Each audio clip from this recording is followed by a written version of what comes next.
and then I'm going to share the screen.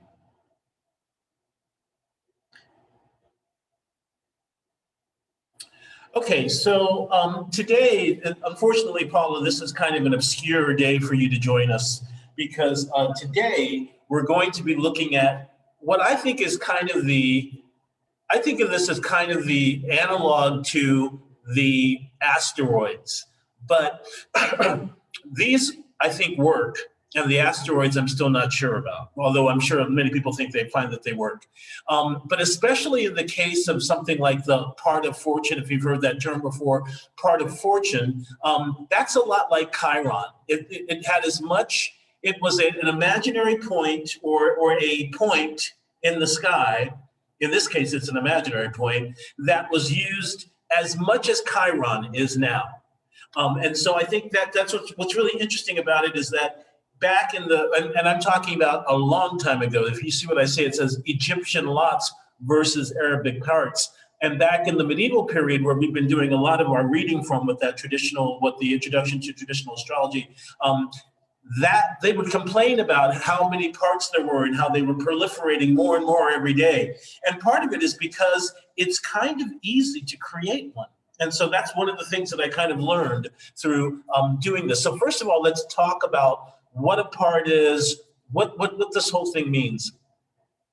So it's Egyptian lots versus Arabic parts, right? So this actual tradition goes back to before the 1st century AD. So I'm reading Valens, I started going into the part of fortune reading Vettius Valens, and Vettius Valens is from the 2nd century. And he was reading this guy named Nechepso and this other guy named Pedosiris. One of them was a king of Egypt. And so it was kind of the late BC era is probably what I'm thinking. So the lots go or the Egyptian or Arabic parts are actually Egyptian lots, and they go way the fuck back. They go back to the before Christ era. And so this also means that the Egyptian lots are part of the Hellenistic system. So we've been talking a lot about the medieval/Arabic system, but it goes with the Hellenistic system. We're still going to focus on the medieval system today, but I just wanted to give you that. So let's look at kind of these meanings: a part, portion, share, role, lot, or fate. This is where this really is coming to. Your portion or your lot in life. Oh, it's just my lot in life. That's what they're talking about here. And essentially, that was the idea of seeing the chart ultimately, was in the expression of a person's lot in life, their fate. Because once again, this was a more deterministic system where there was less of an idea of what we call free will. Well, free will existed, but it was in a different understanding. Fashion direction, original Greek kleros means a lot that is cast, right? So that's kind of like you roll the die and whatever happens, happens. So once again, that's your lot in life. As a matter of fact, what do they say in the Bible? They cast lots. They cast lots against me. I have broken all my bones, or something like that. I think that's Jeremiah. So that's so that whole thing around lots. And then translated in Arabic text by the equivalent word sam, which is an arrow, portion, share, or lot. And interestingly enough, arrows were used as lots. So you would choose a certain amount of arrows and throw them down, and then however they fell, it would show you kind of how things were. And then we can also see that with the short stick, right? You take a bunch of sticks and everybody grabs one, and the person that gets the short end of the stick, that person, that's their lot. So this is what we're talking about when we talk about lots. And so one of the things that I found really interesting about this book, and I noticed it way back when I first started, like 20 something years ago when I first started, but also this time, is how much it tells you about what the planets mean, aside from, your psychology. And, I'm always saying that, be aware of what the planets mean. The more that you know, the more that you can do, the more that you understand about what the planets mean separately from your psychology, the more that you'll understand about your psychology, because you'll understand the planet better. And so this shows, so he basically kind of goes into this. Planet signifies certain things by nature, by their specific nature, like Venus is love and beauty, Jupiter is increase and fertility, certain things by accident, so that might be by the houses they rule, or the houses they're in. Certain things according to more, certain things according to less, certain things according to equality. So all of these particular ways in which, and this is important.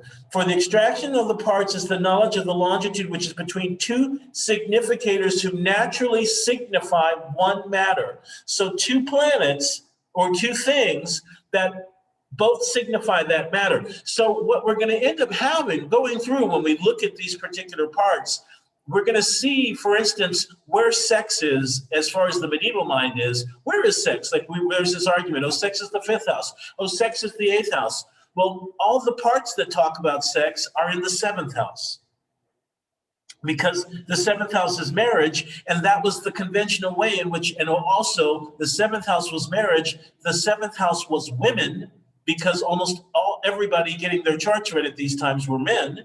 And so the only way that you were going to come into contact sexually with somebody usually was through the bondage of, or through the conjugation of marriage, or the conjugal marriage. You guys say bondage, sorry. Anyway, but through the joining of marriage. All right, so that's one of the, let's see what happened here. Yes, sorry. So that's the only way that was going to be seen as sexual. So I think that's one of the reasons why. But there's nothing in the 8th house. Everything in the 8th house has to do with death. Almost everything in the 5th house has to do with children. I think there might be one for messengers, which we talked about before. So keep that in mind also when you're thinking about this stuff, is that, oh, well, what does that mean? And once again, we're going to look at that. So here are the 3 ways of projecting the parts. So there are parts of the 7 planets. We're only going to look at 2 of them. To be honest with you, I found way back when I first started dealing with these, I found that I didn't find that the parts of the 7 planets were really that useful. And the other thing was that when I looked at them this time, I still didn't find them that useful. I thought that they might be more useful in like a solar return or a mundane chart, a chart for the world, for what's going on in the world. So I'm not going to include all 7. We're only going to look at the 2. Once again, you have the link to the book in the chat. Oh, hey, so somebody just came in. I think it was Lauren. Hi, Lauren. So if you look into the chat box, you'll see a link to the YouTube channel, so where all of the past videos are, and you'll see 2, a link to the book that I'm using for this material. And that's like a free link to a PDF. All right? Okie doke. So let's go right on into the part of fortune. Last week when we talked about money and wealth, and we talked about the part of fortune. And so I just want to kind of reiterate how to find it. Sun to moon, plus the ascendant for day. Oh, and that it does change. So that's another thing. So there are a few little preliminary things that I do want to say about this. The first is you want to use both a quadrant chart and a whole sign chart.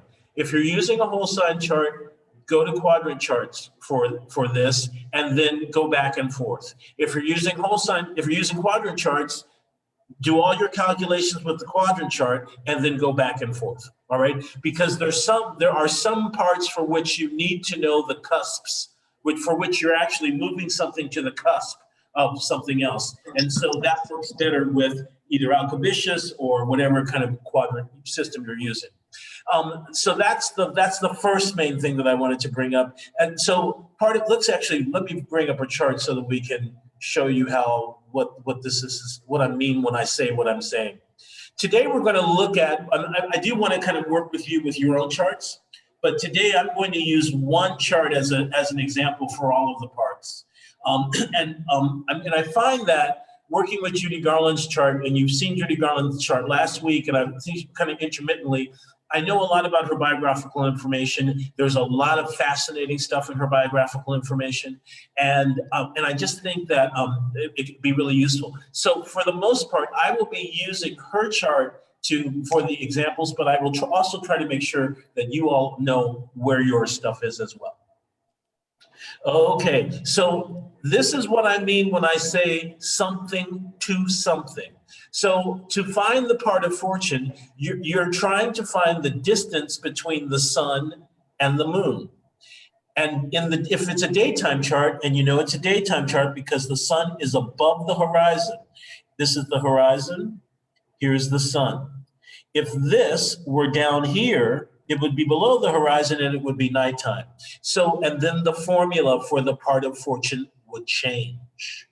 So it starts from the sun and goes to the moon by day. So that's 180 degrees, 30, 60, 90, 120, 100, I mean 90, 120, 150, 180 is where Sagittarius is. And then further up, 11 degrees. So that takes us 180 plus 11, doing the same thing here.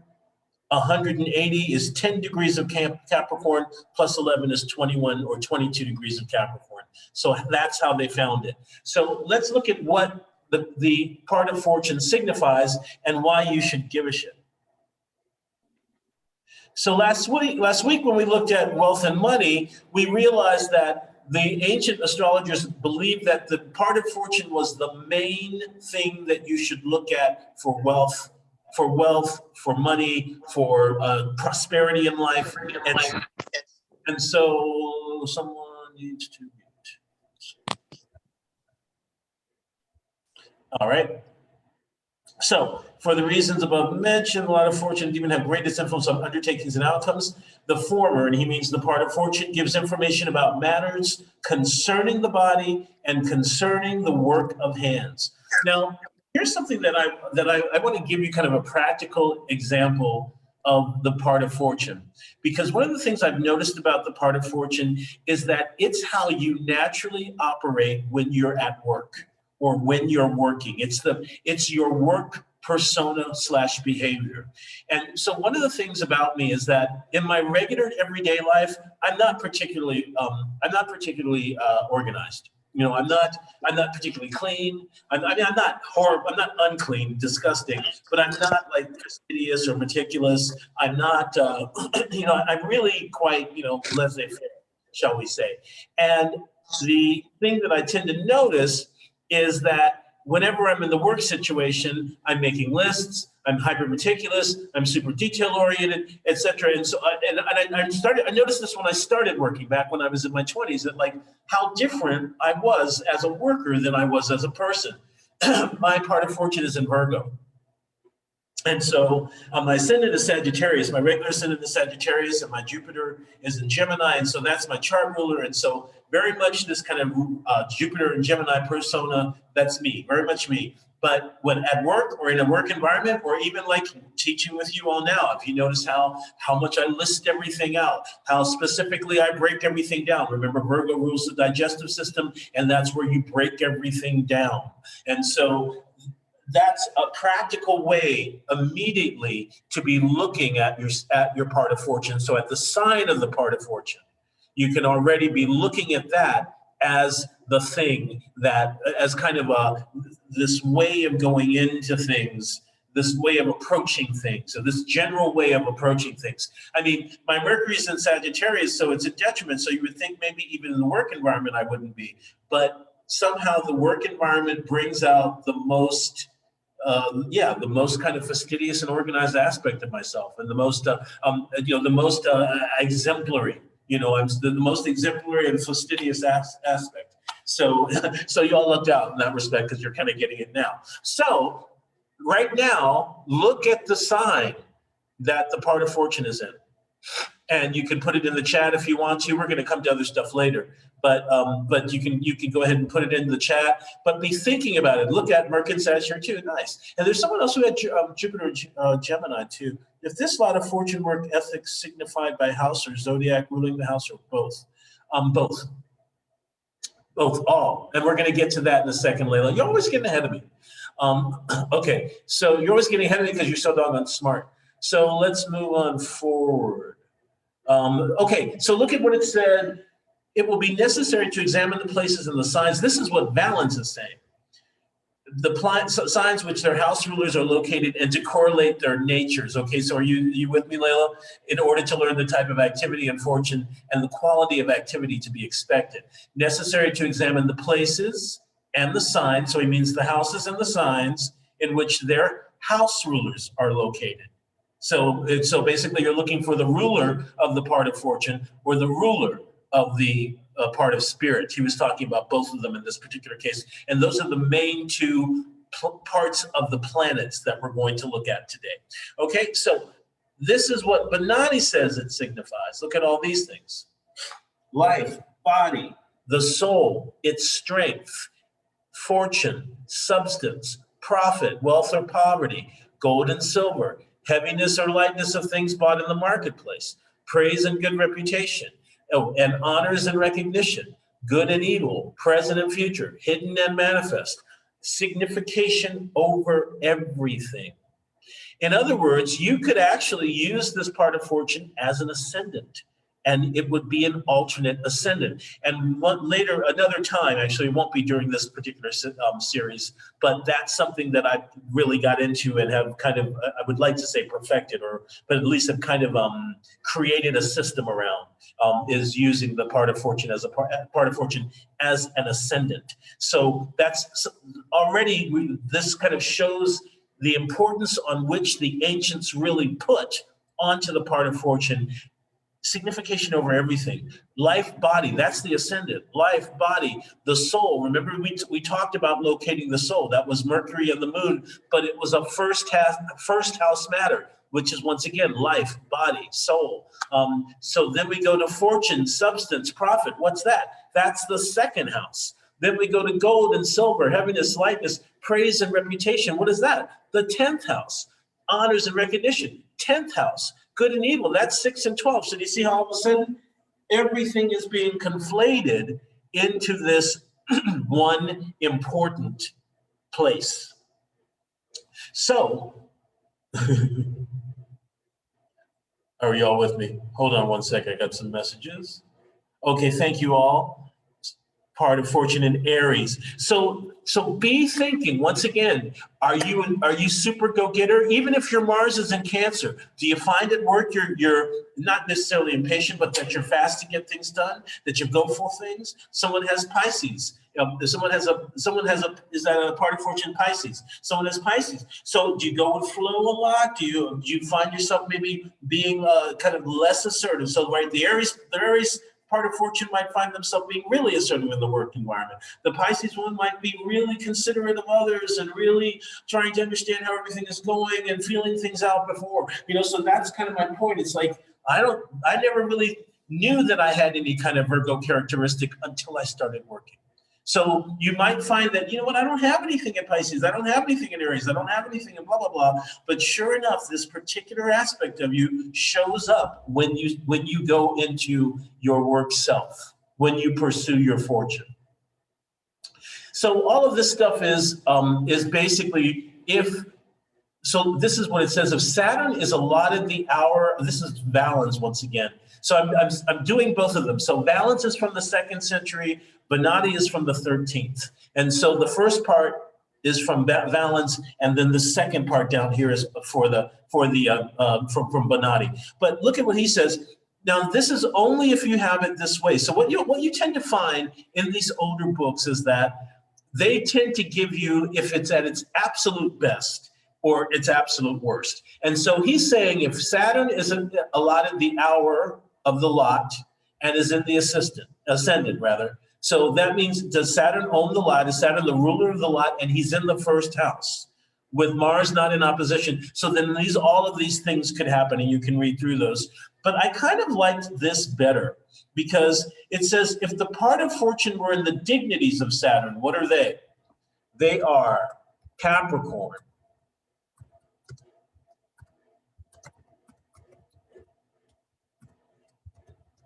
Aquarius, Libra. So that's what it's saying. Therefore, you will consider the part of fortune at the hour of someone's nativity, which if you were to find it in the domicile or exaltation of Saturn or in two of the lesser dignities, and now you all know what the lesser dignities are, right? Term and face. and Saturn we're joined to it or we're to aspect it. So that's the stipulation for this one, right? And so that's how you'll see it. So then it says, oh, it signifies this. So Saturn rules you've got Capricorn, Aquarius, or Libra as a root part of fortune. And Paula, you know what? Paula, what I think I'd like for you to do, if you would, while you're kind of figuring out if you want to continue, is if you would go to astro.com. I'm going to put it in the chat here, and also Lauren, I'm not sure if I have your information. So if you would go to astro.com and print out a free chart, and then upload that chart to imgur.com. I put both of them in the chat, and then you can just send me the link. Everybody else already should have a link to their IMGR, to their chart on the IMGUR, on IMGUR. So it's basically like a place for you. So because I want you to be able to at least know what your part of fortune is today, so that you can kind of keep with it. All right, so thank you. I'm going to run for 2 seconds because I have to change location, and then I'm going to do that. I'll be back on. I mean, what I just wanted to make sure you didn't feel left out here. Thank you. Okay, so and same thing for you, Lauren. I'm not sure if you've been with me before or you were with me last week. So if not, then you don't have your part of fortune, and then I'd want to make sure that you got that. Okay. So now in a lot of charts, it'll be on there. And even if you go into astro.com and if you go into extended chart selection, I'll write that in the chat as well. If you go into extended chart selection, it's still under the free. And then under, I think it's under extra parts, extra selection. And then there's a thing where you can add additional points, I think it is called. And then it's the very first one. So if you don't want me to kind of go through the whole thing, oh, put this to this and that to that, then you can just kind of find where it is kind of quickly that way. All right, so same thing. If Jupiter's in the same way, so that means if Sagittarius, Pisces, or Cancer, right? So and Jupiter is aspecting. So those are the stipulations. Same thing for Mars, Aries, Scorpio, Capricorn. So you're going to be looking at both Saturn and Mars for Capricorn, right? And for Sun, you're going to be looking at Leo and Aries. And for Venus, you're going to be looking at Taurus, Libra, Pisces. And for Mercury, you're going to look for Gemini, Virgo, Gemini and Virgo, right? And for the Moon, you would look at Cancer and Taurus. Okay, so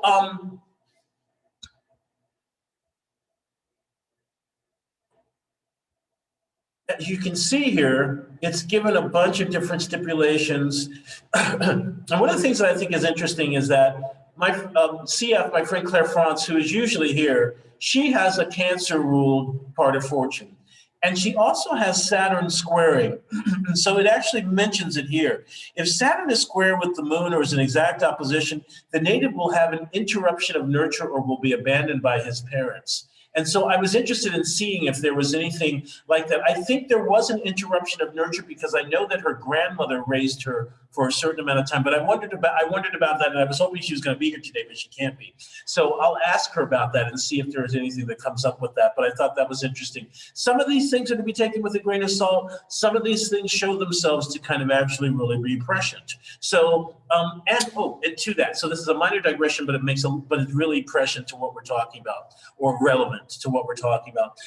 There was a question on Reddit a few days ago of how do you deal with these dated things? Like, you know, if Saturn is in a conjunction in a lewd sign, men will be pimps, and if Mars is also in conjunction, men will hire their wives out to others. And so, like, how do you actually deal with this kind of, or, you know, we'll have slaves or something like that? And so you have to update it. You have to update it to a certain extent, right? You have to kind of keep the spirit of what it's talking about, but at the same time, update it to what it is. Now, men will be pimps and will hire their wives out to others. That sounds like human trafficking or sex trafficking, or it sounds like pimping and whoring, right? So that's actually still going on in the world. And people have definitely pimped out their wives or their daughters or et cetera, out to other people as well. So these things definitely do kind of come up happening. It's just kind of interesting to see it. Now, that's all from Balance. So we're talking about ages ago. Okay, that's still my stuff. Good. I just want to see if anybody had any question. All right. So let's look then at Judy Garland's part of spirit, or part of fortune. Sorry about that. And what we're going to, and hers is in Capricorn. So let's see what it says about Saturn. Right? If for part of fortune were in the dignities of Saturn, therefore you would consider the part of fortune at the hour of some sensitivity, which if you define it in dominant, blah, blah, blah, blah, blah, blah, we're joining aspected. So the native will acquire substance because of middle-aged men and low-class persons. Okay, if it's in the sign and Saturn aspects it, let's look.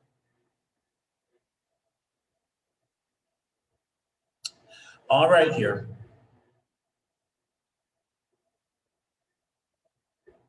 So Capricorn is the fortune.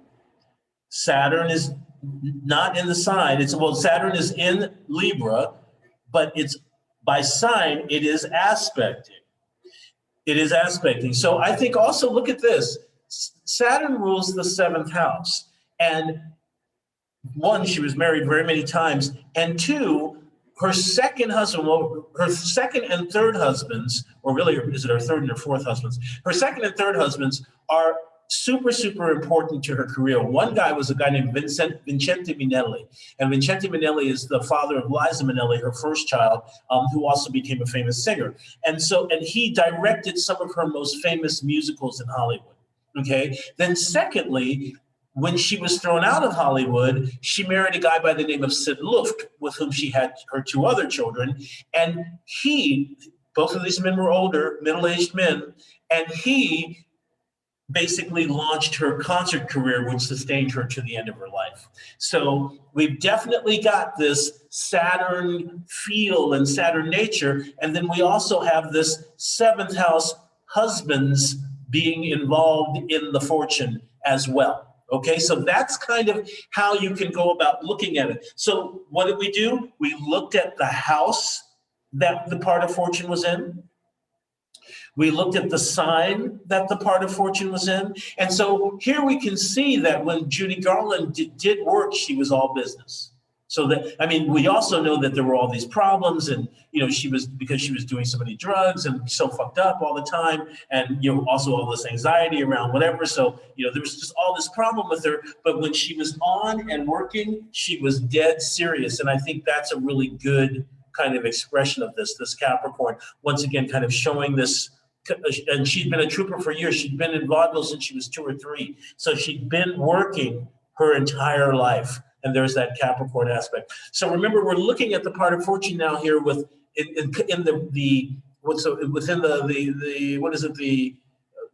the prism, or through the prism of everything, representing everything, and especially how far we can go. And for this whole idea of kind of how far we're going, look at how the Saturn is in the 10th house from the part of fortune, right? So this is called culmination, is anything that's approximately 270 degrees. So for instance, Aries is approximately 270 degrees from Cancer.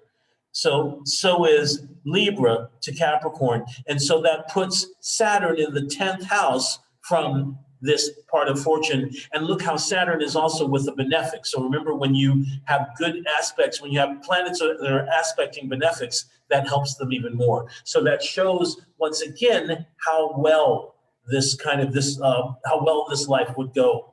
Okay, and we saw this last week when we saw that Saturn was also the significator for finances, and here with Jupiter, etc. Okay, coming back. All right. So that's how you would go about kind of looking at this. And that's how you would go about looking at all of the charts. So let's kind of, not all the charts, but all of the parts rather. Let's go and look and see what the part of spirit is about. So part of fortune and part of spirit are respectively the part of the sun and the part of the moon. Or I'm sorry, the part of the moon is the part of fortune and the part of the sun is the part of spirit. And one of the things that those of us who've been really kind of rooted in modern astrology, or those of you rather, who've been rooted in modern astrology might not understand the sun as representative of God, right? Sun is the sun's joy by house is the ninth house, which is also called God. Sun represents religion. Sun represents God. Sun represents healing. Sun represents prophecy and divination. All of this is because sun is the all-seeing eye and also the warmth that creates, the generative warmth that creates life. So these aspects of the sun, what we're going to see here with the part of spirit, are all replicas or extensions of the sun in that case. We're not looking at the sun as ego or self. What do we look at for self in the chart? As a medievalist, we look at the ascendant and the ruler of the ascendant and the moon and Mercury, right? Those are the three main things that we look at to see what's going on with the self, right? So, let me just see if there are any questions. I want to be sure. No, beautiful. Okay, so the pars futurorum signifies the soul and the body after the pars fortunae, because remember that's what the other one represented, and it represents faith, prophecy, religion, and the culture of gods and secrets, cogitation, intentions, hidden things, and everything which is absent, and courtesy and liberality, praise, good, reputation, heat, and cold. And what was that thing? Cogitation, intentions. That's important. Because ultimately what it's saying is that it represents the way that you think. It represents your mind, how you cogitate, how you come to certain conclusions, how you understand things, what your intentions are for doing things, right? So if we can use the part of fortune as an ascendant to represent the body, then we're using the part of spirit to represent the mind. Now, the interesting thing is it's the opposite. Right, or it tends to be like not necessarily the opposite, but we tend to think of the body, the moon. Rather, I tend to think of the moon as the mind, right? But in this particular case, the part of fortune is being used as the body, and the part of spirit is also being used as an indicator of the mind. So, and it's one of the other things definitely Benjamin Dykes talks about is how the part of spirit helps to show your interest or your attitude towards religion. Right? Because remember, faith, prophecy, there's the sun, religion, there's the sun, the culture of God, there's the sun, right? So all of those things are representative of the sun. And let's see, this I found really interesting.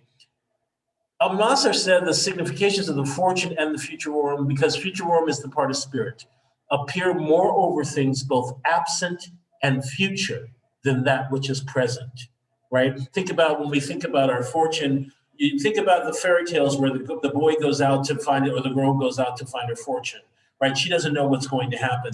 That's kind of what fortune and futurorum or fortune and spirit kind of represent. And I used to actually say fortune is the road that the spirit is walking. Fortune is the road that spirit is walking. That's how I look at it. Okay, and then he also says that fortune appears more during the day and futurorum comes out more at night. So I don't know. These are all, I like to throw these things out because who knows, right? Because who knows? Some of these things are so interesting. I want to test them to see if they actually work, right? That's what we want to do. The spirit of inquiry leads us. So one Capricorn for Judy Garland. And then what we're going to do is we'll stop and we'll find everybody's part of spirit. Okay, so remember it was sun to moon. It's daytime. So part of fortune by day starts from the sun and goes to the moon. By night starts from the moon and goes to the sun. Spirit is the opposite. Daytime, it starts from the moon and goes to the sun. Nighttime, it starts from the sun and goes to the moon. So everybody, I want you to write in the chat right now if your chart is a day chart or a night chart. We've done this before. I think maybe only Lauren might not have done this with us. And once again, Lauren, remember, if it's a day chart, the sun is above the horizon, so above this line. If it's a night chart, it's down here below. All right? So that's what the first thing you're going to do is write that in for me so that we get an idea of what you're going to start with, right? So for Judy Garland, it's moon to sun, right? It's daytime. So it's moon to sun, and that's 180 minus approximately, it's actually 10 degrees and 23 minutes or something like that. And that's interesting because 10 degrees and 23 minutes still gives us 30 minutes left in Capricorn, which brings us to 1 degree of Capricorn. So once again, not only is the part of fortune this exalted Saturn in Libra with Jupiter, right, which we just talked about, but so is the part of spirit. So is the part of spirit. So both fortune and futurorum. So, it's on some level, it almost feels like a stellium where you don't have a lot of choice of how things are going to be. I mean, seriously, when you think that she started singing at 2 or 3 years old with her sisters in vaudeville, and was still singing until she was in London doing a concert, and she died right after this concert. So you know what I'm saying? It's outrageous when you think. But that kind of work, that constant working, it really kind of shows with future and futurorum. There's a lot of interesting things about this chart. Okay, so has everybody put their day or night?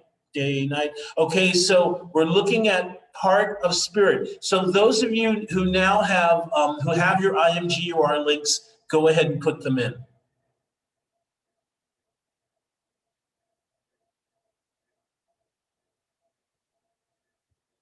Okay. Of course, Layla's right on it. I like bugging you. Okay.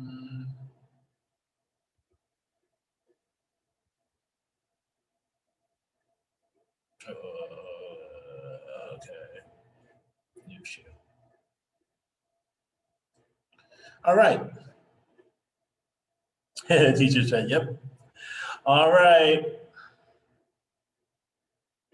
I love you all. Okay, hold on here. Okay, so it's a day chart, and so we already know where the part of fortune is. It's here. Moon to sun, sun rather to moon. Right, brings us back 30 and forward 10.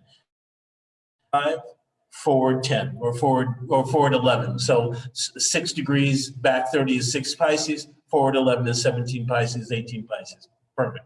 Okay, so we're going to do the opposite now. We're going to go moon to sun. So forward 30 minus 11. Forward 30 minus 11. So forward 30, oh, that means it's still in Aries, right? Forward 30 would be 6 degrees, 6 degrees of Taurus. Back 10 would be 26 degrees of Taurus. Back 11 rather, would be 25 degrees of Taurus. So that's so 25 degrees of Taurus. So Venus becomes the ruler of the part of spirit. And so what did we do? So here we saw the part, okay. So last week when we did money, we talked about things that were difficult with money. And so we've got the part of fortune in the 12th house. So that's going to create some difficulties already, right? Or it might mean hospitals or healthcare. It might mean hospitals or institutions or large institutions, right? Because hospitals are the 12th house, or jails or something like that. Doesn't mean you're going to jail. Don't even start. Don't even start with that. I know you didn't do it, but don't. And then look at how Jupiter is in Virgo retrograde. So this is going to be a money problem chart. We can tell with that. And then also Venus is, remember, because this is also her exaltation, right? And so in the 9th house. So once again, this is a chart that loves learning and loves philosophy and learning, and wishes they didn't have to work. Okay. Oh, religion, right? 9th house and religion. So this would be somebody who maybe is not in the religion or doesn't prescribe to the religion that they were born in, right? Because Sagittarius can be foreign. Things that are foreign, there might be a foreign religion involved, or they might have left their religion for something else, or they may have expanded beyond whatever their religion is. Okay, but that's kind of how you would look at things. Okay, I'm going to go to Anna next. Anne Louise, rather, next, sorry. Now, I keep changing, but sometimes it looks like I don't actually have to, but I'm just going to make sure. All right. Questions religion a lot. Yeah, exactly. So it would be about the religion would be too confining. It would be too confining. That Venus and Sagittarius, it would be the desire is to traverse beyond, is to get beyond what we're, that's too confining. No, go beyond that. No, go further, go beyond. It must be further than that. It must be less boxed in than that. That would be where you would come from. All right, so the part of fortune. Okay, oh, look here, we got a new moon here. Oh, right, this is Anne Louise, right? Okay, so I know this chart. Okay, we got a new moon here, so that means that the part of fortune and the part of spirit are going to be the same planet, right? Because there's only 2 degrees of difference. So we go back 2 degrees. Oh, wait, they're not going to be the same planet because look, it's at 30 degrees of Sagittarius. So back 2 degrees gives us, oh, how funny. The part of fortune is at 28 degrees of Sagittarius. The part of spirit is at 1 degree of Capricorn. Okay, so fortune, and look at how they're both together, Saturn and Jupiter. And this might be another monetary issue chart. Why? Because Jupiter, the ruler part of fortune, is in Virgo, and it's with Saturn. So this might be the kind of chart where the money, there's not a lot of income, but where they're very good with it. They break it down. They know how to break it down to the penny. It could be that kind of thing. But so the fortune, what the road is Jupiter, and the person and the mind is Saturn. So there may be a proclivity towards depression as well. And same thing with that Venus that we were talking about, not proclivity towards depression, but same thing towards that proclivity towards Venus. But once again, that would express itself in desire, right? Venus's appetite and desire. So it'd be this desire to know different things. Here, the thing is with the spirit, it's slow it down so I can take full account is what this would be more like here. Okay. Let's go to next. I got Lauren at the end. Oh, does it? A lot of spirit in Aries, not Taurus. What did I do? Did I do something wrong? Let's see. It's daytime, sun to moon, we go backwards. Did I say Taurus? Oh, it should be Aries, isn't it? 26 Aries. Sorry about that. I said Taurus accidentally. 26 Aries. Sorry about that. Thank you. Thank you very much. I moved back and that's right, but I screwed it up. Thank you very much. 26 Aries. Thank you. Maria. Let me be sure. Okay, Maria. Oh, full moon. All right, so full moon's always going to be 180 degrees. New moon's always going to be within, 10, 15, 14 degrees, so it's nighttime. Oh, this is a night chart. So we start for part of fortune, moon to sun. So that's 180 degrees plus 2. 180 degrees plus 2 is 11 degrees of Aries. So part of fortune, well, this might be the person who had the Aries part of fortune. 11 degrees of Aries or 12 degrees of Aries. All right. And then the part of spirit would be the opposite. It would be 8 degrees or 7 degrees of Aries or 8 degrees of Aries. Okay. And so this Mars in Capricorn. So that'd be even more of what I was saying. If I was saying, are you a go-getter? This would be dead serious. This is the deadly serious. Matter of fact, Mars in Capricorn can often lead towards workaholism, but very, very serious about work. How to get the part of fortune. Did you do, okay, so part of fortune, if it's a date, Paula is looking for how to get the part of fortune. Do you want to just do it yourself or do you want to send it to me? Because especially if you're not, if you're just kind of starting off. I can send it to you. I'll send you my date of birth, where I was born, and the No, time. I have no, actually, so actually, if you can do it like they've done it, if you can upload your chart to imgur.com and then send me that link. Yeah, that's so much easier for me. Thank you. I will. I'll do that now. Excellent. All right, good. So let's see. That was Maria. Who else has come up here? Layla. And Louise, Lauren. I don't think I got Lauren. Oh yeah, I just did Lauren. Oh, Maria is Lauren. Okay. Okay, Lauren is Maria. Got it. Okay, then I got everybody. Okay. Oh, what about you, Diana? Do you want yours? Or do you have yours already? So double Aries for you, yes. All right, there's Diana.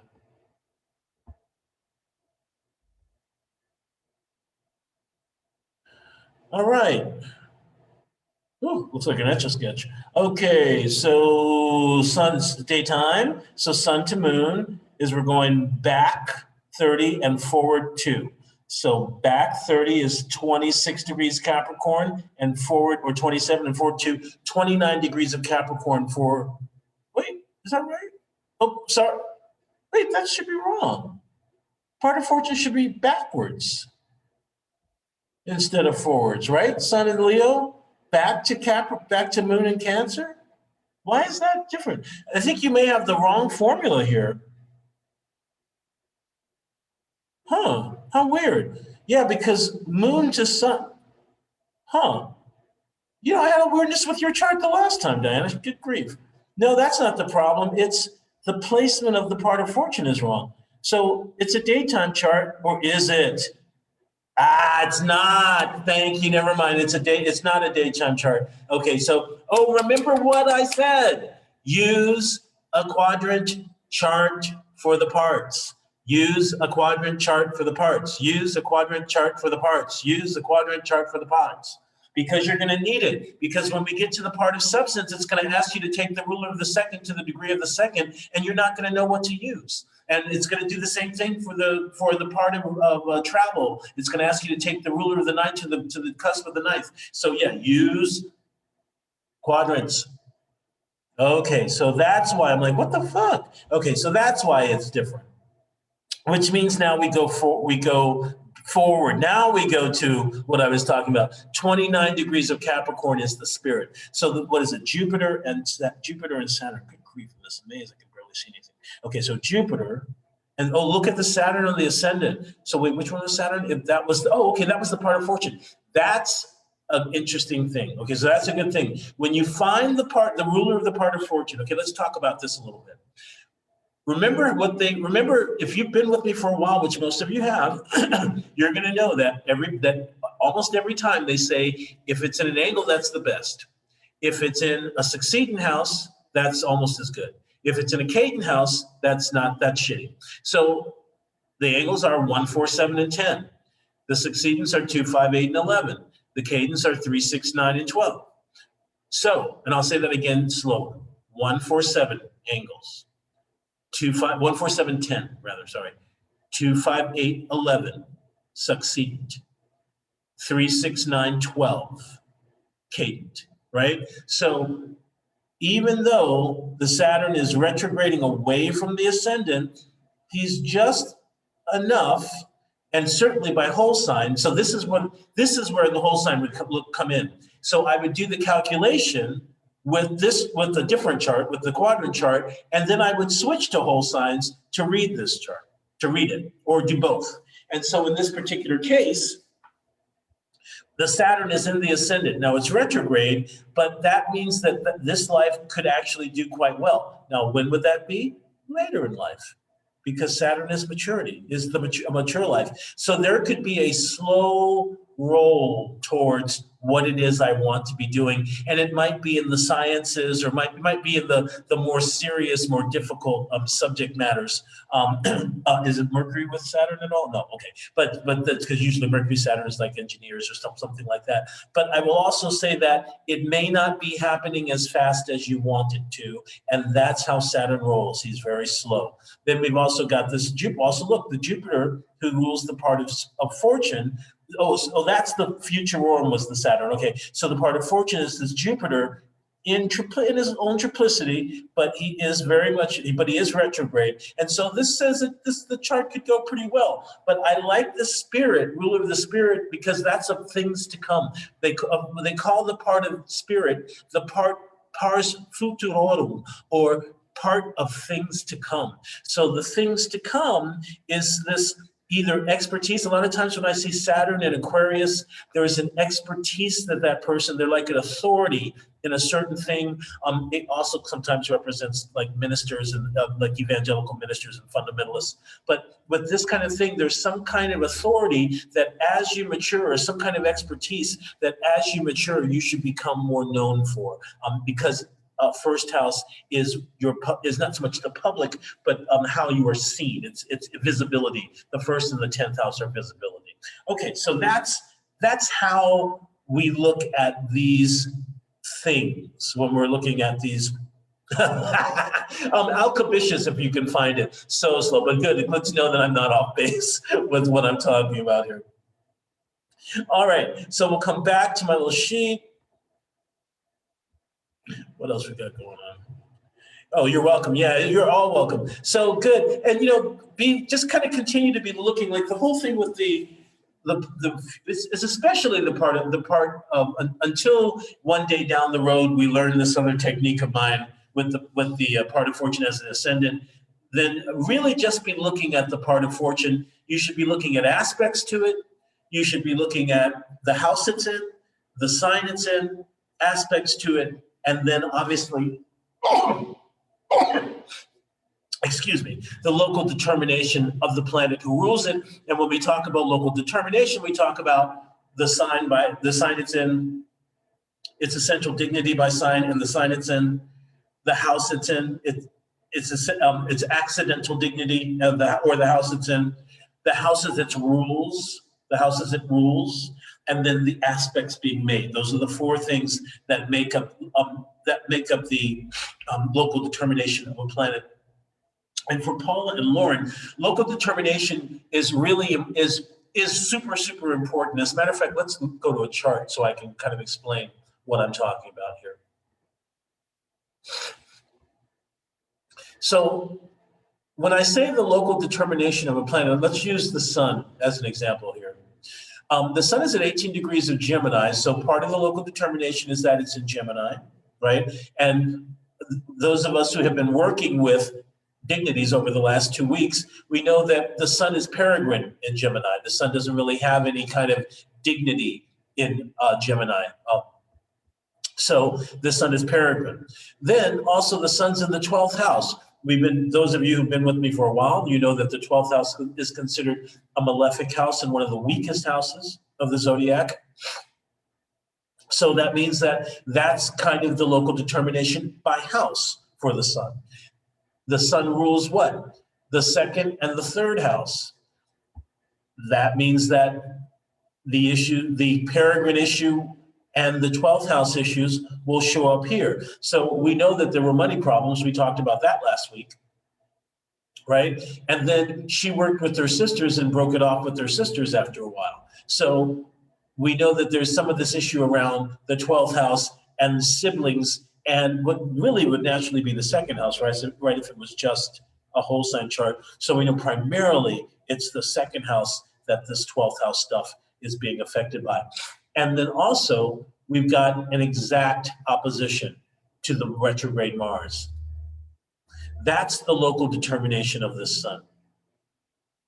So that means we don't have just a sun in this chart. We have a sun opposition Mars, the sun in the 12th house opposition Mars.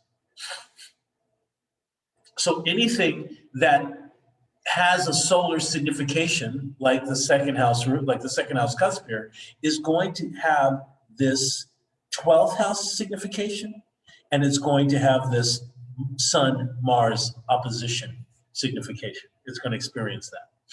So it will always be like that. That's how the chart works. So that's the system around Sun.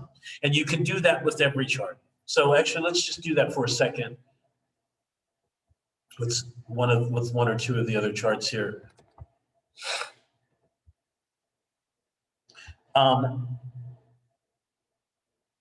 Let's take the Mars here. So nothing is applying to Mars, right? Mars is at 12. Nothing is applying to him. He's in Libra, which is the sign of his detriment. He's in the 9th house. So this is going to be someone who might be, 9th house is religion, right?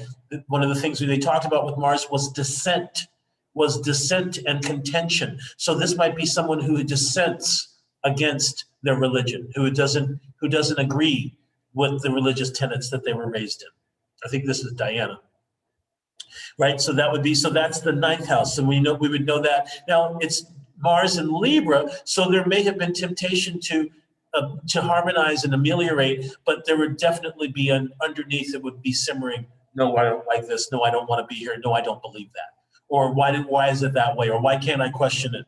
It would be that kind of thing. So already we know that Mars 9th house, and then Mars rules what? The 3rd house. So there may be a very religious brother because the 3rd house is the house of siblings, or that could also mean that the brother. I'm going to say this, but I'm not.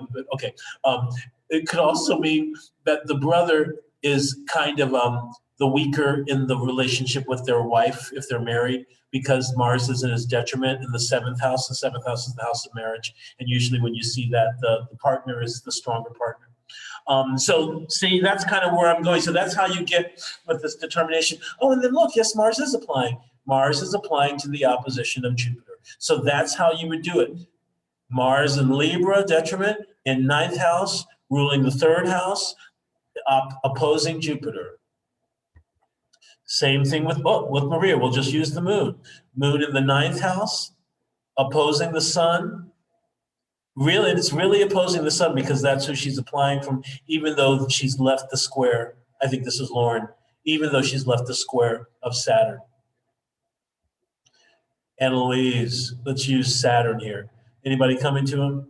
Well, kind of Jupiter. Oh, the sun, kind of. So, nope, not the sun. Nope. Oh, let's use Mars here. Mars, because the sun is applying, the moon and the sun are applying to Mars. So that sextile is a part of Mars's classification. The fact that he's in Libra, the fact that he's also in the 9th house, all this 9th house stuff makes sense because, of course, astrology is the 9th.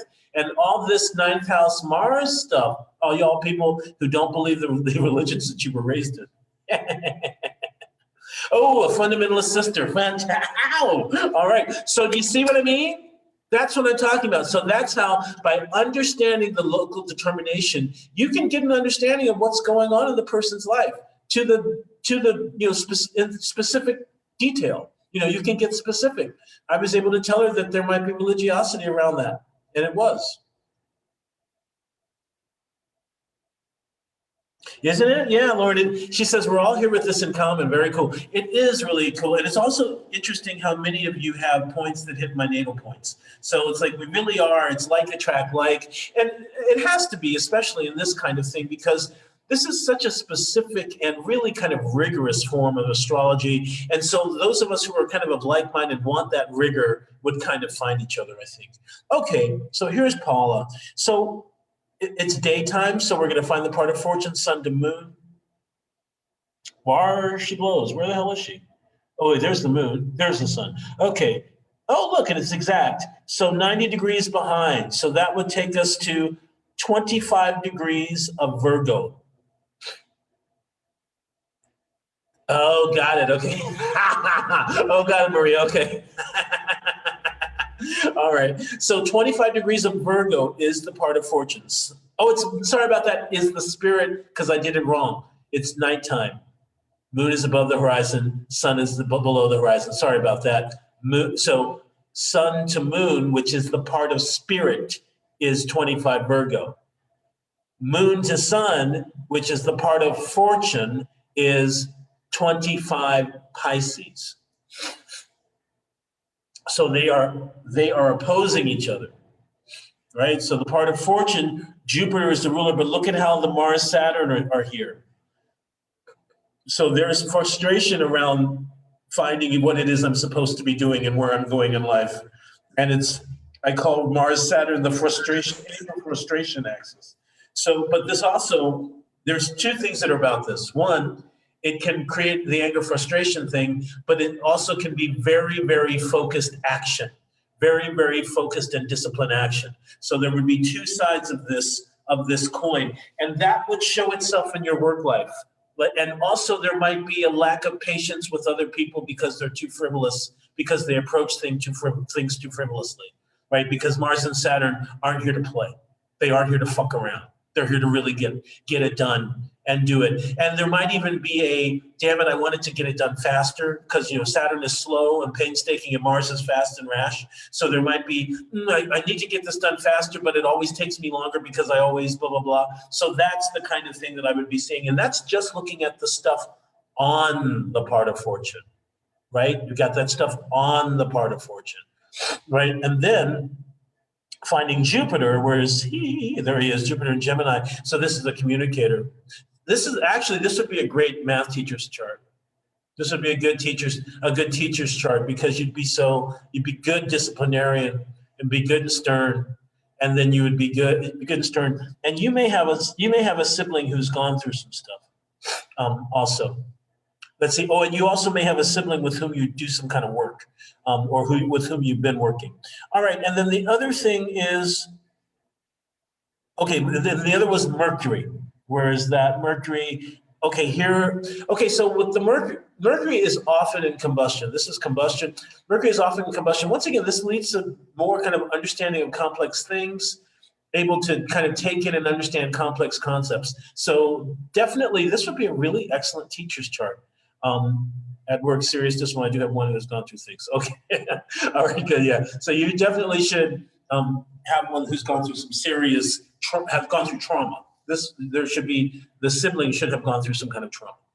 Okay, so that's kind of how I'm going about doing all of that, and this is how we would. So remember, this was all just to show you what local determination means. Right, I'll write it down. The reason I didn't write it down is because we've talked about it so often. I talk about it almost every week, right? And that's planet location by house, by sign rather.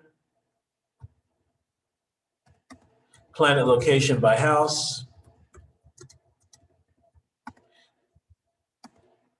House is ruled by planet. And aspects made. So that's your template for every planet, period, no matter what you're looking at. You want to know what's going on with your money, look at the second house or the part of fortune, and you will do that with the planet that rules those things. You want to look at your love life, you're going to look at the seventh house of Venus, and you're going to look at these things for that. So when we do come to looking at the houses, which we're about to do right now, then we need to, that's how we would look. That's basically the formula that we would take. So the first house, so all of the houses have different, they all have different, a different amount of parts. Some of them have many. Some of them have just a few. Like for instance, the seventh house has more than 15, I think maybe 16 or 17 parts. I've just brought out a few of them that I find important, and then I thought that I would show them in context with the Judy Garland chart. Now, here's the thing.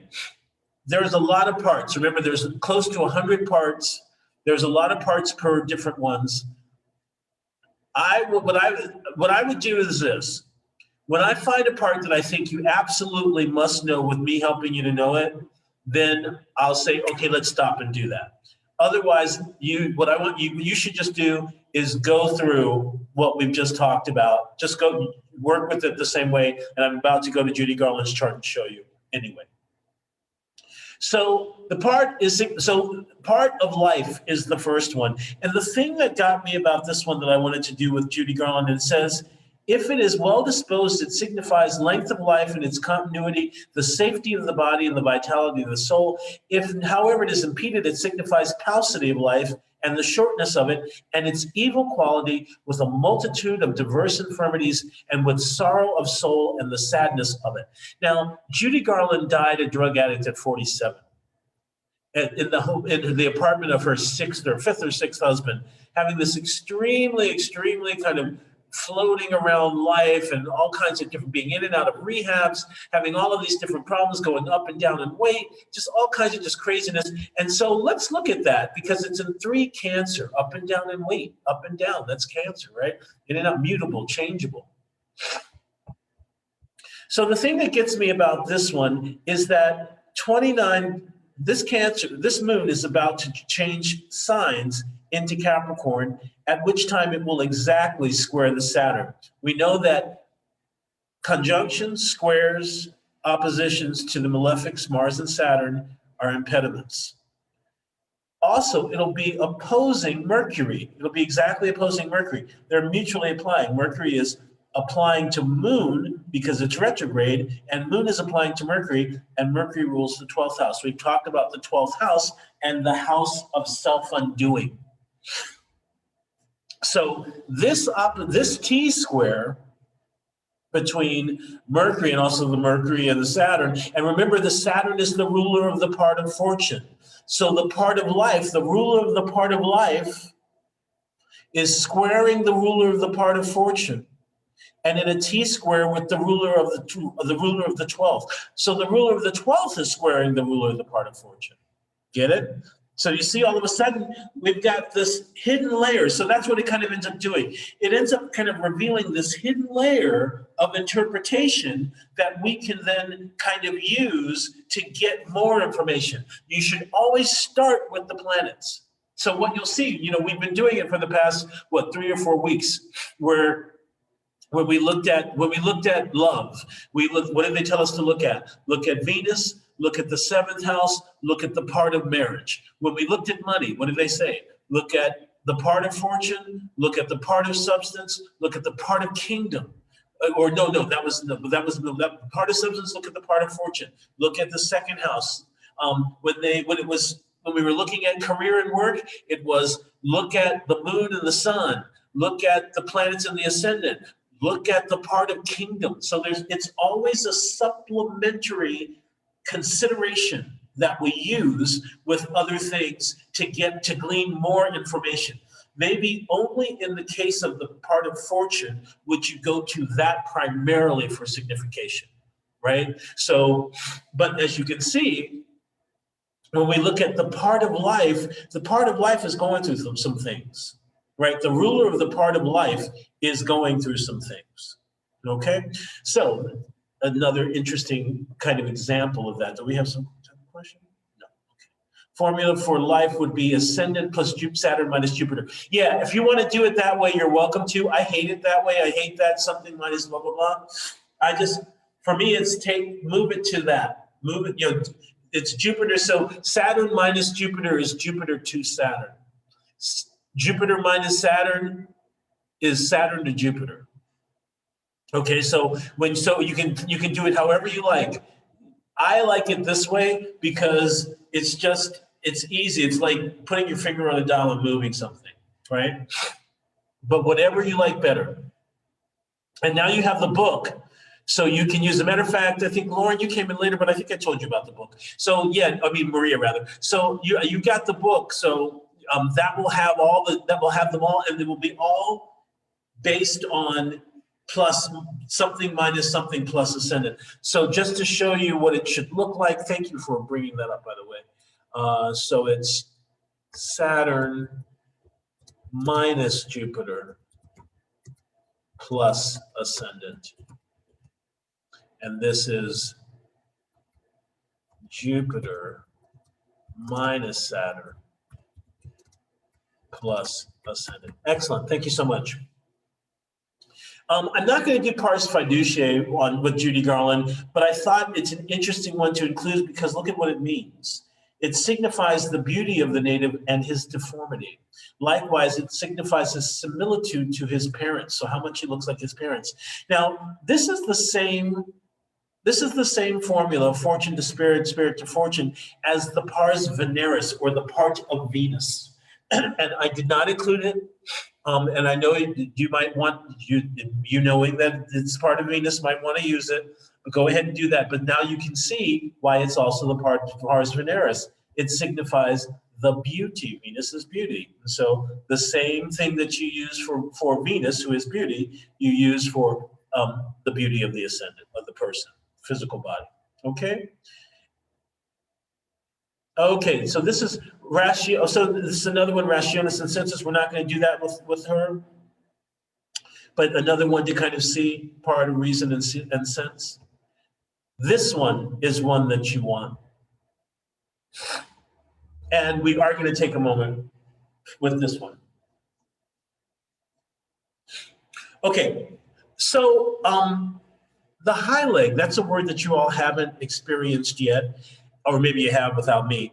And that word comes into context or comes into play when we are looking at life expectancy.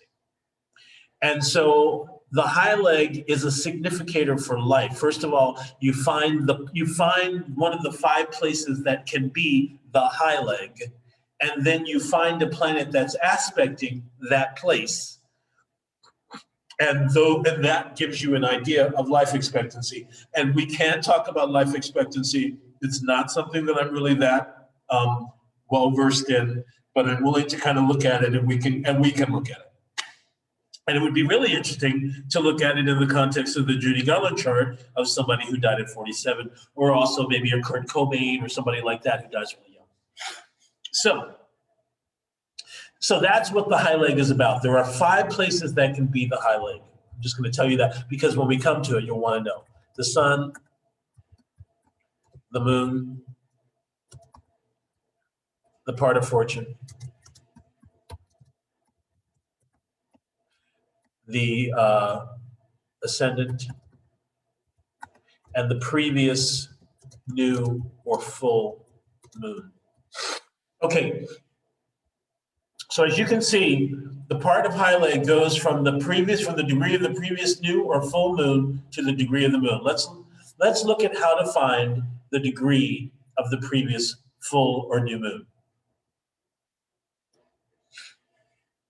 Okay, so no, I want another.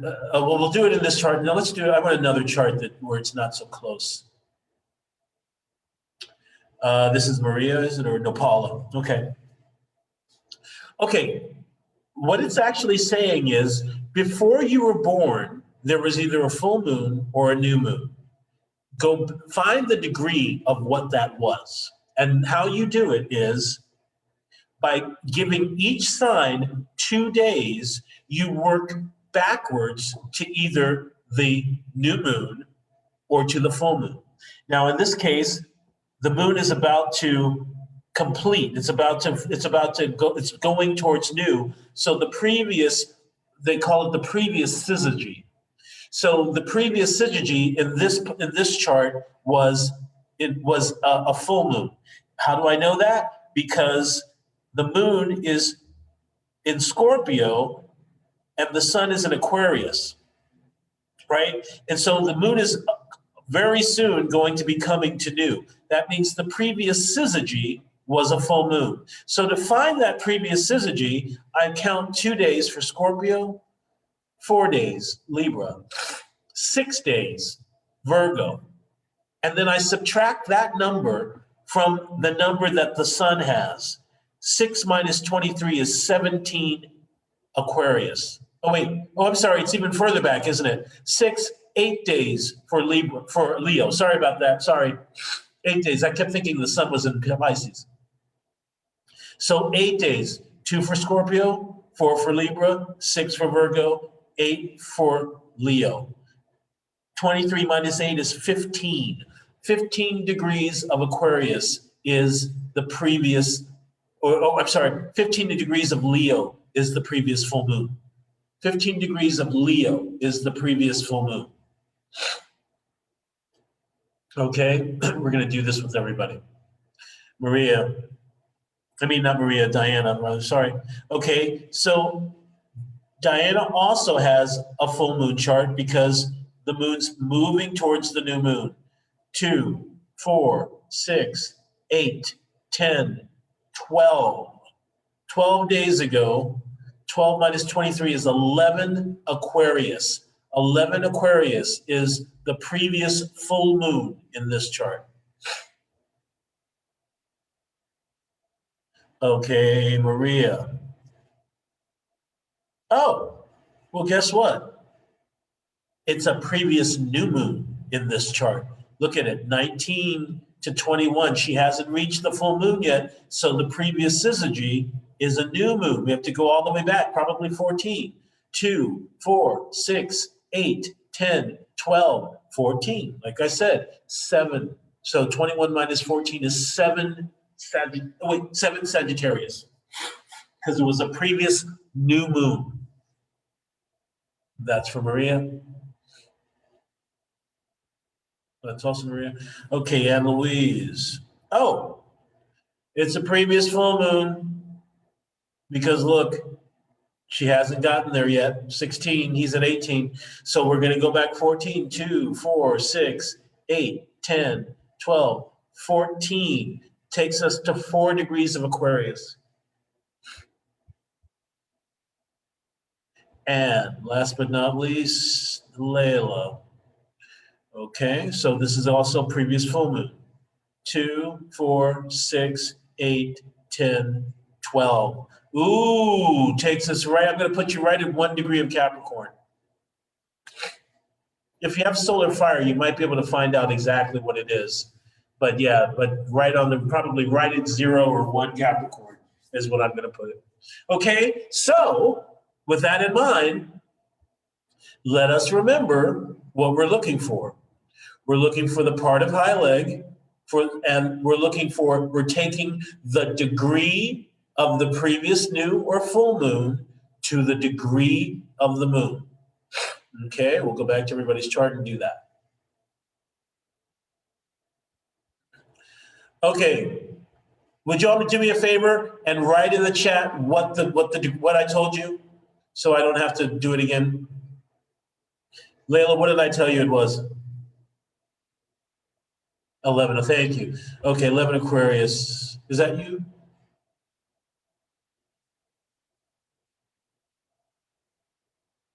What's wrong? Did I? Oh, Diana's 11 Aquarius. Thank you. Oh, 1 degree Capricorn. Thank you. Okay, we're with Layla right now here. Good. Okay, perfect. 1 degree Capricorn to the moon. Okay, look, not that far back. Back 8 degrees. Oh, back 8 brings us same place as the part of fortune. 27 degrees of Pisces. So that's your Pars hyleg. Okay. This is Anne Louise. Anne Louise, 3 Aquarius. Okay, to the moon. So plus 13. 30 plus 13, that's going to be 13 Cancer. Okay. 15 Leo. Great, thank you. Okay, so 13 Cancer for Anne Louise, Pars hyleg. Diana, 11. Wait, here's Maria. Let me do Diana since I got her up here right now. 11 Aquarius to the moon, to 25 Cancer. That's 150 plus 14. 150. 26 plus 14 plus 10 is 6 plus 4. 10 Leo. 10 Leo. Let's see, anybody else? I got one other, Maria, I think. Maria, 7 Sagittarius, okay. Oh, and then Paula, okay. Maria, 7 Sag, okay. Moon is 180 plus 12, 21 Aries. And then 15 Leo for Paula. 15 Leo. to the moon at 23 Scorpio, 90 plus 8, 25 plus 8. That's 3 degrees of Aries. Okay, so now I want to go back to the sheet and show you why you want to know this one.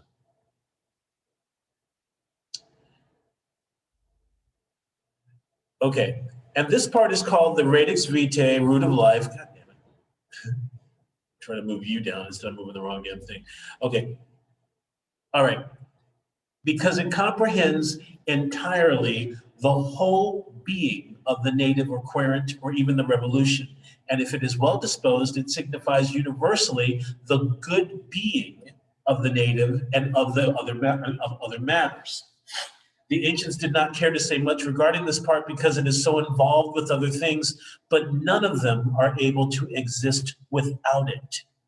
But this part is able to exist without them.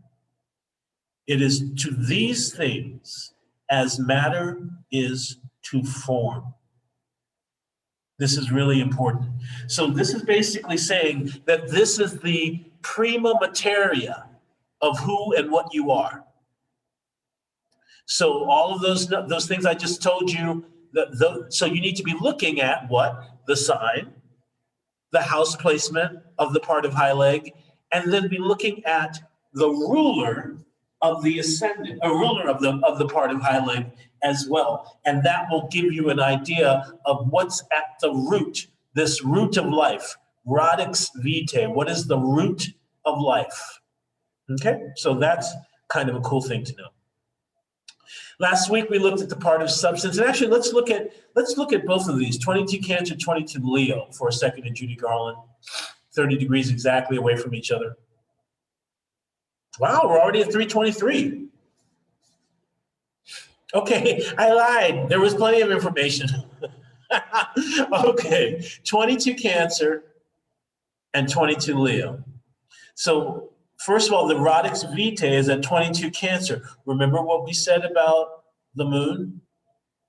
But the interesting thing is the radix vitae is right on the Venus, 3 degrees away from the Venus.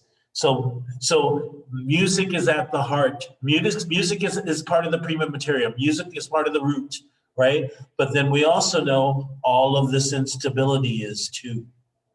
So that's what I love about kind of using this chart and in relation with these things is that you can really see how unstable, I think for those of you who weren't with me when we first started talking about it, is the Judy Garland biography that I remember reading. And I would, you know what, and I would definitely, I want to just digress for 1 second. One of the best ways I think to learn astrology or to get yourself deeper into astrology is to read the biography of someone whose chart you're looking at. So, and that's basically what I've done. I did after I read the biography first and then started putting the chart to it. But I would basically read a biography chart in hand.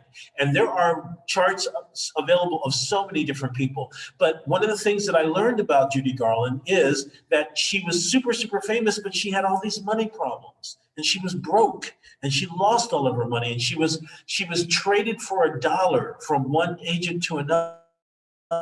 She was poisoned and just all of this kind of crazy, horrible shit that she went through when you think of this kind of really rich, famous life, kind of like Lindsay Lohan. When we think of Lindsay Lohan, Judy Garland was a Lindsay Lohan of sorts way back when.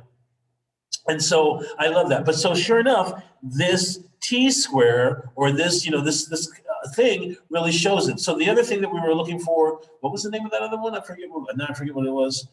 But it was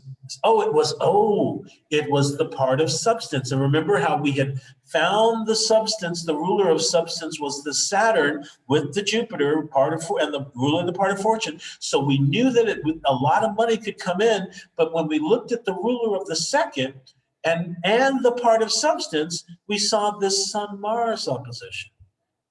That looks like losing all your money. That looks like burning through all your money, which is exactly what she did. Okay, so that's my point. All right. Siblings, once again, so look at where the siblings are. 19 Cancer, that's where the Venus is. She had a music act with her sister. Siblings, Saturn. Now, this is actually the part of brothers. Fratrum means brothers, but there are no part of sisters, so I'm just going to use it for both. We should be using it for both. And look at this. I found this to be really interesting, and this is something I didn't know. Conditions of brothers and their agreement. If it falls in a sign of many brothers, Gemini, Virgo, Sagittarius, Pisces, the Mercury and the Jupiter signs are signs of many siblings or of many brothers. There will be many brothers. And the number of brothers is known by the number which is between that part and the Lord of the sign, giving one brother to each sign. So this is also from a time when people had lots more children. So that seems like it could have been possible. But I think Rob Ham was playing around with it. Part of the father. This is interesting because Judy Garland's father was gay and ended up leaving the family. I mean, there's all this fun, fabulous biographical information about her. Her father was gay. He was caught many times, in sex cruising spots and things like that. Ended up leaving the family, and she hated her mother. She loved her father.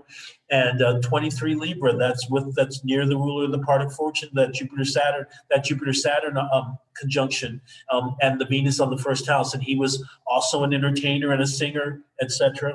Very interesting. Part of children. So I want to read this because this is interesting. Said that if the part of its Lord is, as you can see, we've been going house to house. I haven't been saying what houses we've been dealing with, but we have been going house to house. So pars filiorum, part of children. If this part or its Lord is in a sign of many children, the native will have many children. If it's in a sign of few children, few, sterile, none. Now, the sign of many children are the water signs: Cancer, Pisces, and Scorpio. Hers is in Cancer. She had 3 children with 2 different husbands. So just thought that was very interesting. And also, she had three children with two different husbands. This is the part, so 6th house, part of infirmity. So I've always talked about how that 6th house is the house of infirmities. We've looked at other planets, and when we were looking at aspects, we were looking at that. These are and all of this stuff is in the book. So me kind of slipping through things kind of quickly like this is not a big deal because all of it is in the book that I shared with you. And 7th house, I wanted to come to that.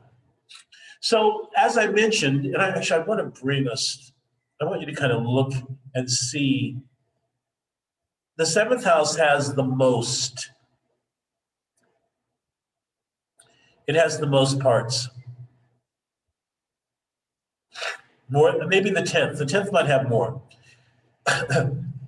So you've got, the first is men, of the weddings of men, or the marriages of men, first and second. Third part is cunning and craftiness of men towards women. Oh, shit. There's some really fun ones in here.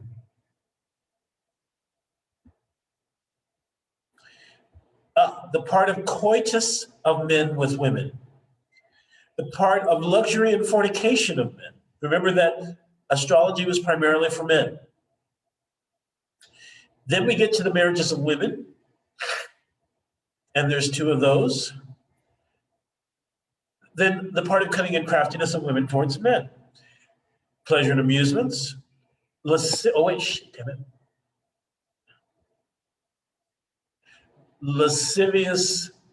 women and their foulness. Let's see.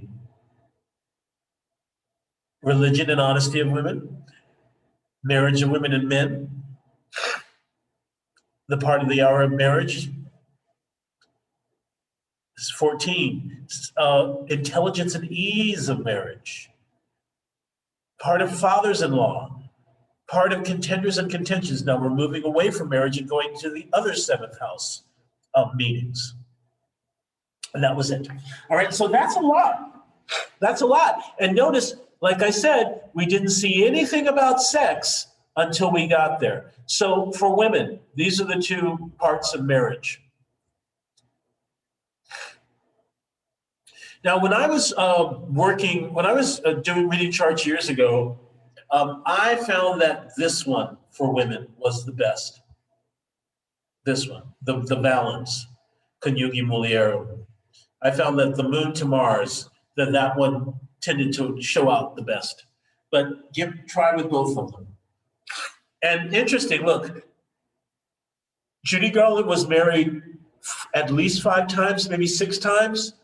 Cancer is a fertile sign. Fertile sign multiply. They're called either fertile or fruitful. So a sterile sign for Hermes could maybe mean not very many marriages, even though the Mercury is in Cancer.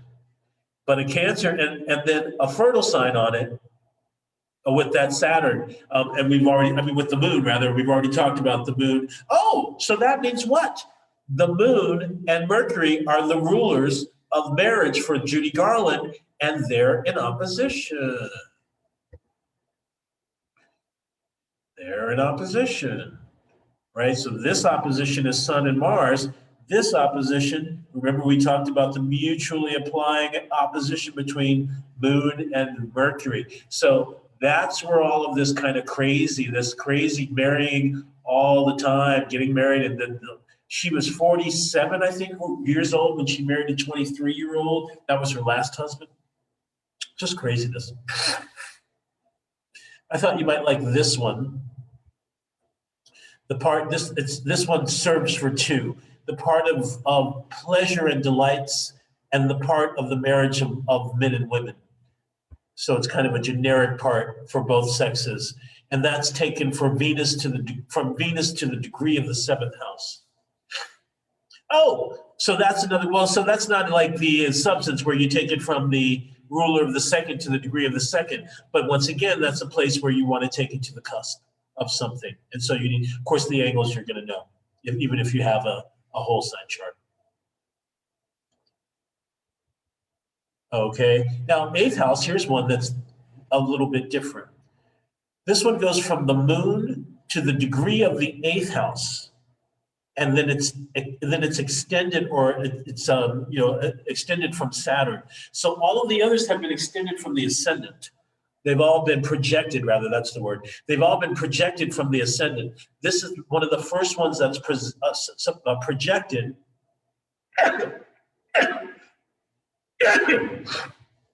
from a planet besides, but from another planet, or for something besides the ascendant. Believe it or not, I think it's the air conditioning I'm using in here. Okay, and then, so for the 8th house, we have the part of death and the part of the killing planet. It's also known as the ab scissor, or the planet that cuts things off. And then 9th house, see, here's another one. Lord of the 9th to the 9th degree. I'm just going to blow my nose.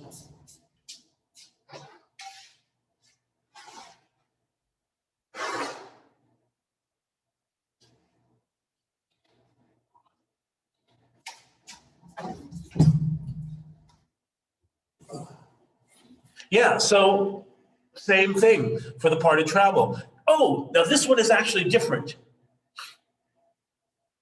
So what I should do, hold on one second. I'm going to pull up my chart as an example, because my chart is an excellent example of this.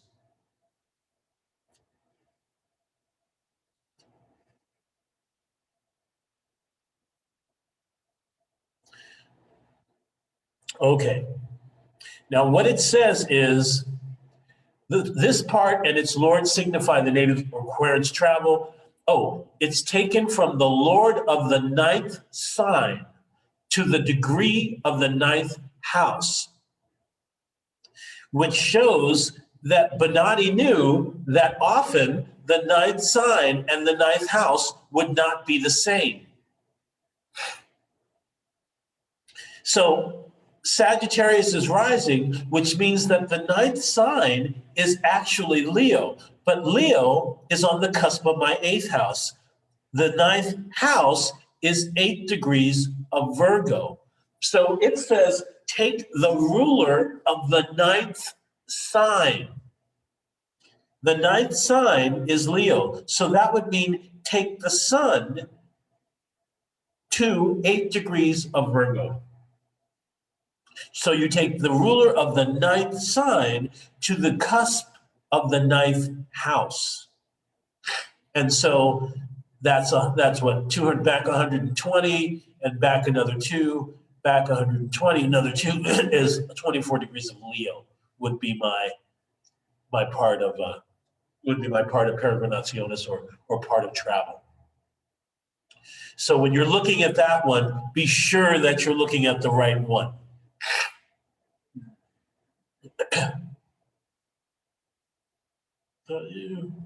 Where are you?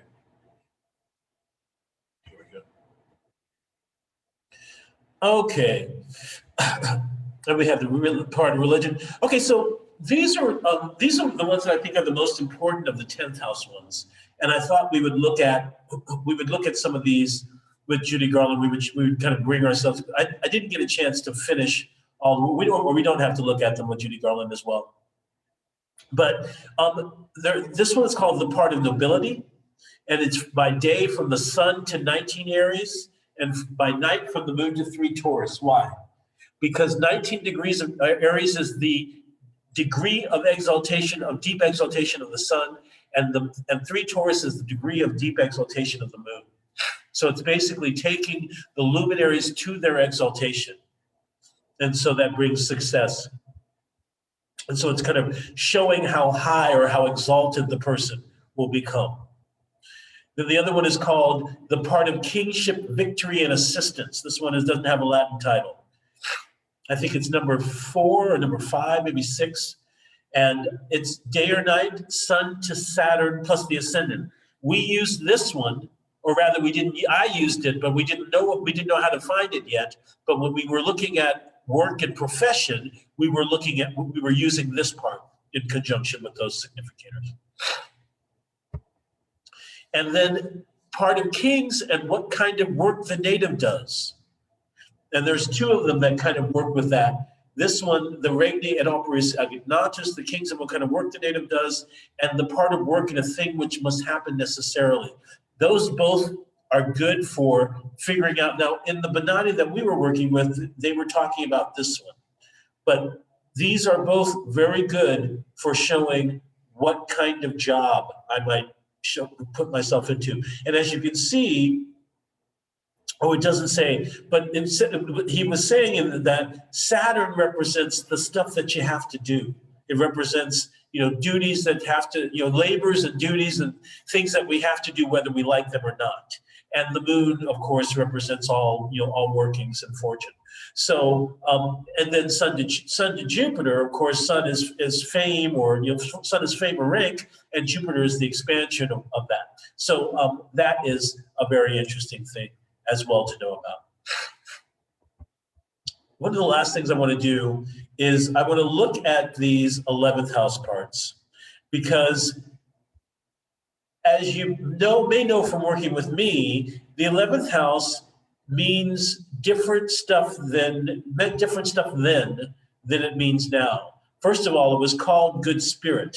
That was one of the first things about the 11th house. It was called good spirit, and it was really considered one of the most benefic houses of the zodiac. It was not just the house of friends, although friends were in it.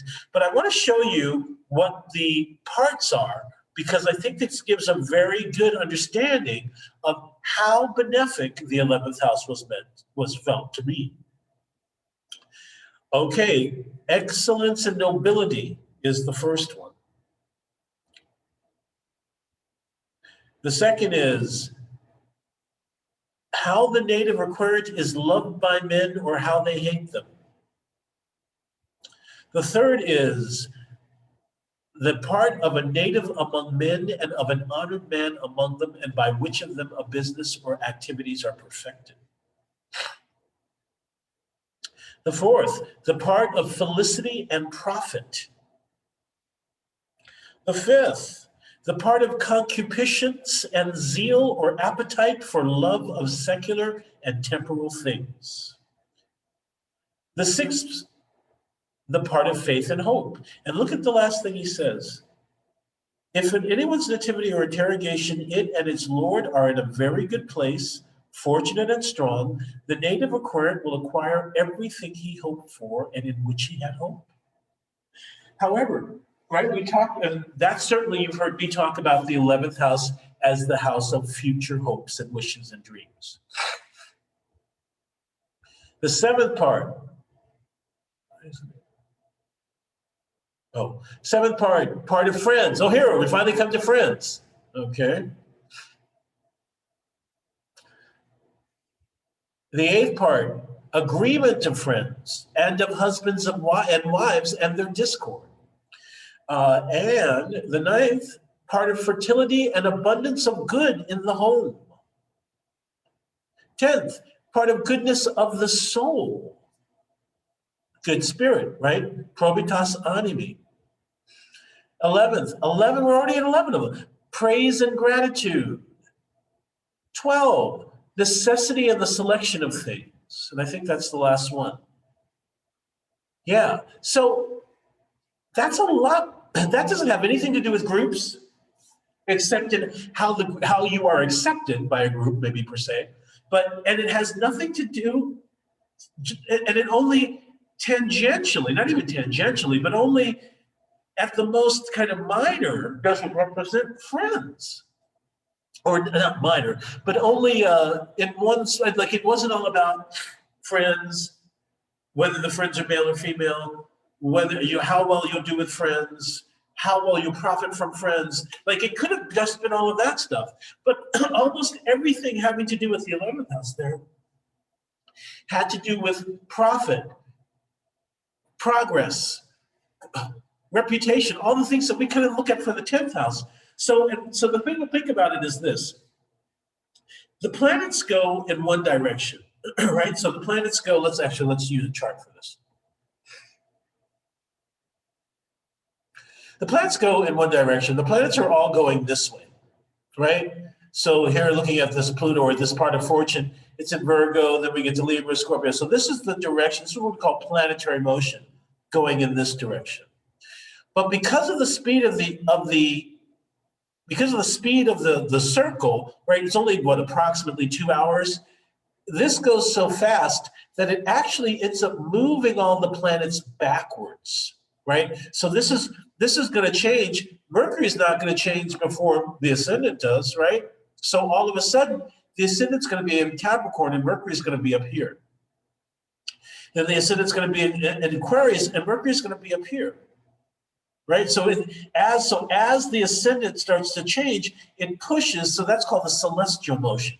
It pushes all of the planets up and backwards. And so one of the things that you would see sometimes is that a lot of medieval astrologers believe that the 11th house was actually stronger than the 10th because by celestial motion, planets in the 11th were being brought to the 10th house, and planets in the 10th were being brought to the 9th. Right, so it was going from angular to cadent in the 9th house, whereas with celestial motion, it was going from succeeding to angular. So with things in the 11th house, there's still stuff to look forward to. I'm going to go ahead and open it to any questions you may have now, because I'm pretty much done with my presentation. And once again, you can ask. We've got 15 minutes. So you can ask about other things if you want to. You can ask more about this kind of stuff, or you can ask. I've got 15 minutes. If you want me to help you find something in the chart or something like that, I can do that. But aside from that, if you don't have questions or whatever, we can always end here. Anything? Yeah. Oh, you know what? No.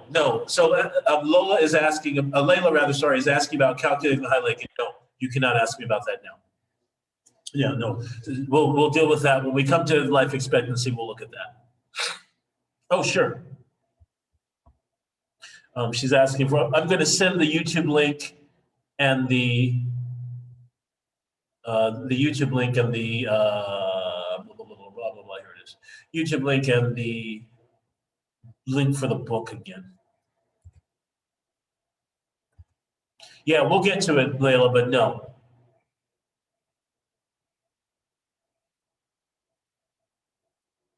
And then maybe always getting ahead of me.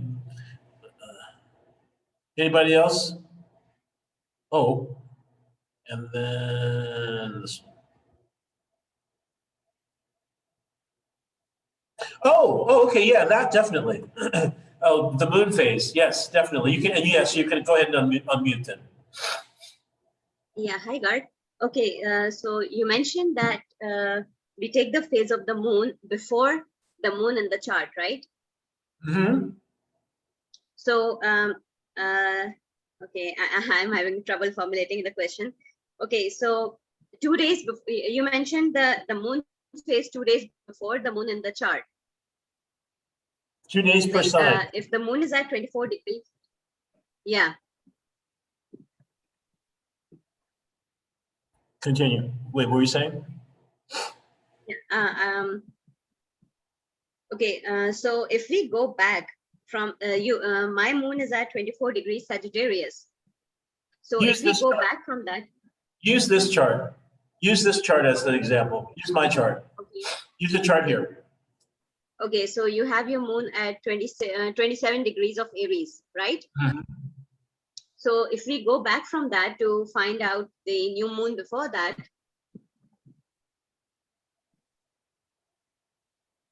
we'd have to go Yeah. back, or do we have to? Move backwards, right? Because so remember what you're doing is you're moving to, based on where you are. First of all, first of all, tell me what would it be? Would it be a previous new moon or a previous full moon? This would be a previous full moon. No, it would be a previous new moon. Why? Sorry, yeah, new moon, yeah. Okay, you did mean that. Okay, good.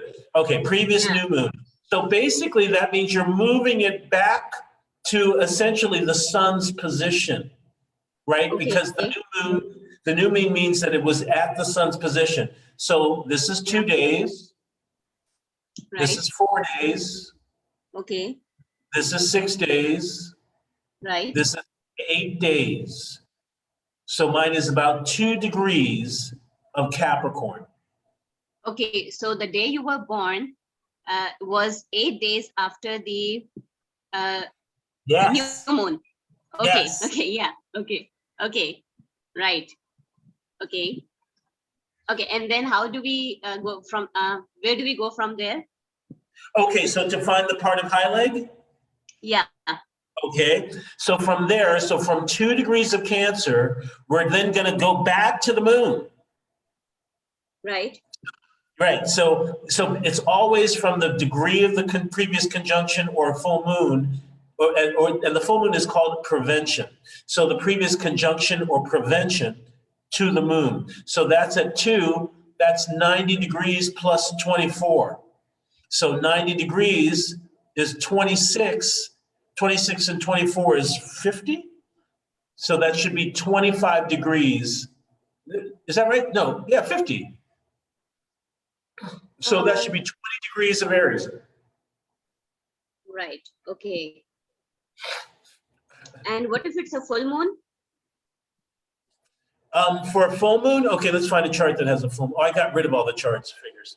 Oh wait, we've got Ginny Garland. She's got a full moon. Hold on.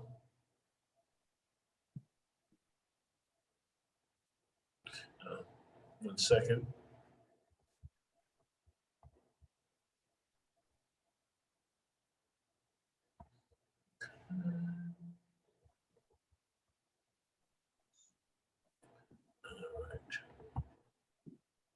Okay, now this should be an easy one, or relatively easy one. So this one has a previous full moon, correct? Right.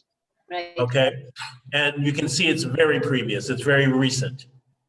So we only need, so probably at only 1 day, right? Maybe 1 day away. Yeah, right. Okay, so that means it would be what? 1 minus 19 is 18, so 18 degrees of Sagittarius, right? Because it's a full moon, so the degree is opposite the sun. Right. Okay. Okay. Okay. Yeah. That probably Okay. is where you got, because remember because it was probably confusing because some of them I was putting it right where the sun was, some of it I was Yeah, putting exactly. This is why, yeah. right, that's why. It's because you're looking for the degree of the previous conjunction, which would be conjunct the sun, or prevention, which would be opposite the sun, the Opposite degree of of sun. the prevention. And the degree of the prevention is 18 degrees. So that means to find the part of hyleg, you go forward 11 degrees. Right. And Yeah, the which same- one is happening? Which one is happening sooner? We picked that. which Or one which is one happening? happened? Which one what? Like this is a full moon, right? And in the Yes. previous example, it was a previous moon. Yes, it was a new moon. This one's Right. happening Okay. sooner. This one's happening way sooner. Yeah, yes. Yeah. It was the day before. It was like, maybe 18 hours before she was born, Okay. Okay. right? And for me, it was 8 days earlier. It was Right. a week before. I'm born on the quarter moon. Mhm. So that's how you kind of get an idea of how that works. So to find the part of hyleg, we would go from 18 degrees, which is where the previous conjunction or prevention, Conjunction. Yeah. right? And then that's 11 degrees. And then we would add that to the ascendant, which is at 10. So 21 degrees of Cancer is where hers would be. And sure enough, right on this Venus, and then with all that other crazy shit, I'm aspecting her. All Okay, right. thank you, Garth. Yeah, you're welcome. Okay, yeah, well, Paula, thank you. Paula, Lauren, Maria. Well, Maria, you've been here now that I know you're Maria, not Lauren. So thank you all for coming. Any other questions? I still got a little bit of time for some questions if you have them. And you should have okay, yes, and I did redo the bit. Oh, I did want to say one other thing. So I think I'm going to do maybe 3 more or 4 more of these. Next week, we're going to do perfections and solar returns. I'm going to do 3 or 4 more of these. And as you know, I don't charge it at all for these. And so I'm thinking about a way in which you all can be helpful to me around this. And one of the ways you can be helpful is that if you see anybody online that's looking for a teacher or see anybody that's looking for a reading of any kind or whatever, you word of mouth me, you recommend me. So I think if I could ask for any payment of any kind from you guys, it would be to just get out there and recommend me to other people. Okay, so thank you all so much. This was a good class and so much fun. So great, solar returns and perfections next week. All right, have a great week, and I'll see you next Sunday. Thank you, Maria. Bye, Layla. Oh, and I'll be in touch with you, Layla. Okay, bye, everybody.